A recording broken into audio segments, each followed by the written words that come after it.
In today's video, guys, I'm going to show you how you can cancel and stop getting YouTube Shorts suggestions. You know, when you launch the app and you're getting shorts from channels that you're not following and content that you didn't show that you're interested in.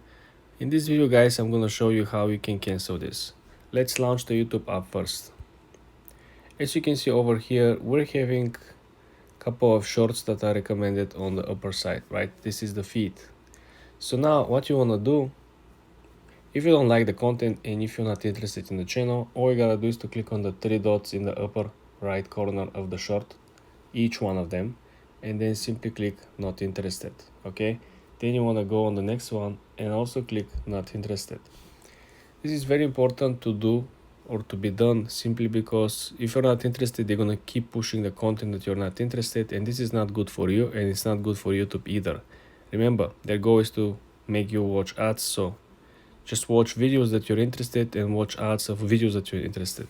This will improve the engagement and everyone wins in this way. You help the algorithm to identify what you really wanted to see, what you really like or dislike. For more tips like this, guys, subscribe and like this video.